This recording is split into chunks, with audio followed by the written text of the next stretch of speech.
Is this for the Vikings? They're going to go pay the Panthers Sunday? Well, I think it cost them the NFC North crown. I don't think they're going to win the division like they did last year without Adrian Peterson. I do think that Sam Bradford is an upgrade to Teddy Bridgewater in terms of his downfield throwing ability. And Stephon Diggs has really emerged, particularly with what you saw from him Sunday night against the Packers. But nevertheless, even though Minnesota's got a defense, and even though they've got a passing attack, I've got to take into account the history of Sam Bradford.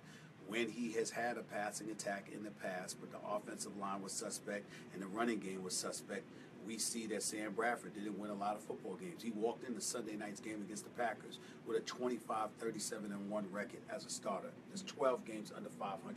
It's not an accident. We know he can play.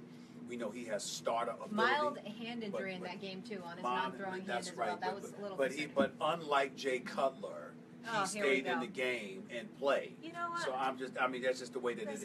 This guy. On that note, what is your obsession with Jay Cutler, and when will it ever stop? This is from Jason.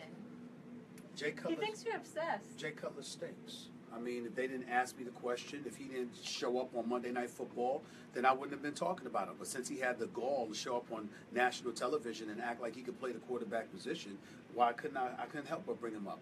I know that he has the ability. He can throw the football. He's got athleticism. That's what I think irks you more, because he does have the ability. He does have the ability. And that's what bothers you. But he has no heart. He has no passion. He has no leadership capability. And as a result, when you are the franchise quarterback in the midst of a 7-year, $126.7 million deal, and you literally look like you could give a damn, I don't like you very much. Eli looks like that too. No, actually, no. I've seen Eli. Eli's got an aw shucks mentality. Yeah.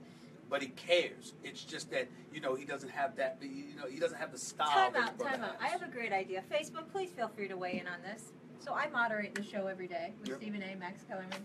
We should invite Jay Cutler. I would love to moderate you and Jay Cutler, and you guys could just have it out and discuss your issues. First of all, I wouldn't like that. I wouldn't turn it down. But you shouldn't want to do that to Jay Cutler. No, I'm dead serious. I mean, because listen, I'm not the kind of person that really wants to be in your face telling you how awful you are. I will if I have to.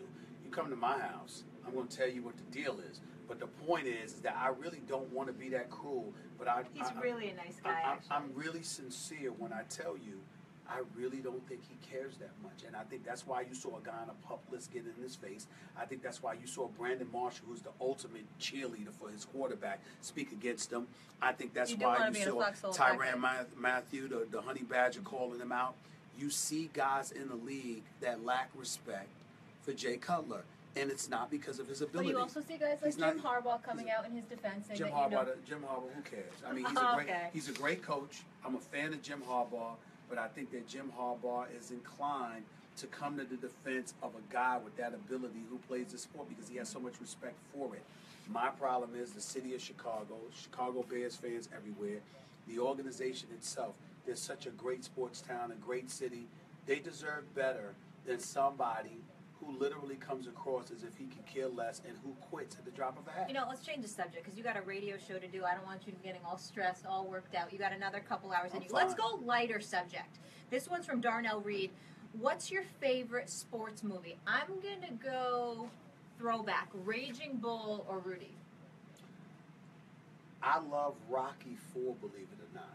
Okay. When Carl Weathers got killed.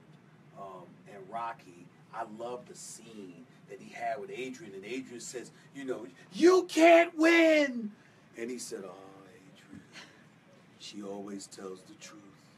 He said, but if he's going to beat me, he's going to have to kill me.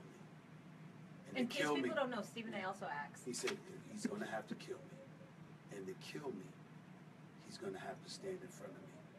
And to stand in front of me, he's going to have to be willing to die himself. I mean, that line, that verse right there, think about what he's saying. He said, he's going to have to kill me. To kill me, he's going to have to stand in front of me. To stand in front of me, he's going to have to be willing to die himself.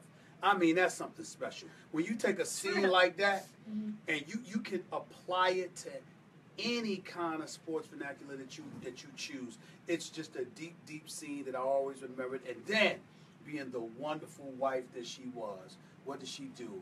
when he went out there to Russia by himself, and after he ran up the mountain, all stuff, he comes down, and there she is with them standing there, romantic at saying, heart. you know, he said, she said, I'm with you no matter what. He said, no matter what.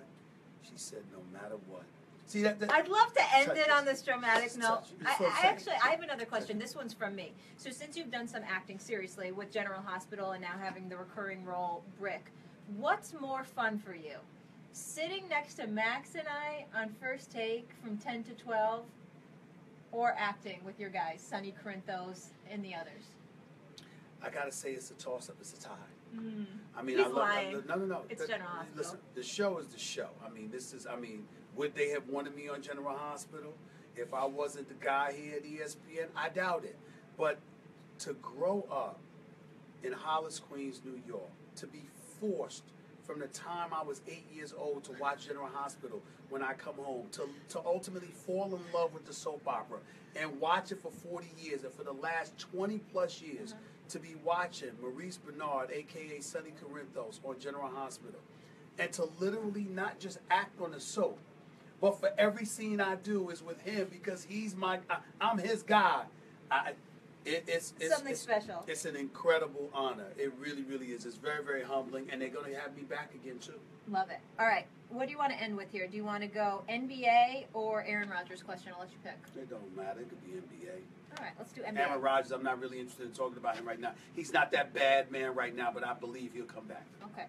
The confidence is there. This one's from Eddie Montana. If you're starting an NBA team, Westbrook, Curry, or Kyrie? It's a good question. Thank you, Eddie. It's a great question. I would have to say Steph Curry. Here's why. Really? Kyrie is a scorer, but until LeBron arrived, you know, that's all he was. Russell Westbrook is the greatest assassin in the sport, the most athletic point guard in NBA history. I love him. He's a superstar, but at times it's difficult to play with him. Steph Curry, the way the rules are in today's game, his ability to pull up from 40, to shoot from anywhere. He averaged 30 on 50% shooting, 45% from three-point range, 90% from the free throw line. That is a sniper of the highest order. And when you consider the way the game is played today, when you can shoot like that, your career is going to be lengthy. Steph Curry could barely touch the rim and could still be a formidable player. If Russell Westbrook's athleticism is compromised for any reason, everything goes down the drain. Kyrie is miniature, huge hands, nasty ball handling skills, can flat out ball, definitely belongs in the conversation. But if I had to pick between the two, because of Steph Curry's long-range marksmanship, I would have to go with him. Real quick, and then we'll let you go do your radio show. Who's got the most dog in them, though, of those three? Russell Westbrook. No question. Without question. No brainer. All right, radio show, when can we see it? 1 to 3 p.m. Eastern Standard Time every weekday on Sirius XM Mad Dog Sports Radio. Channel First Take 82. fam, we love you. We're going to keep doing these Facebook Lives, so please keep sending in your questions. We want to hear from you so we can be talking about what you want to hear about. We'll see you all tomorrow, 10 a.m. Eastern on The Deuce. Have a good day. Yo.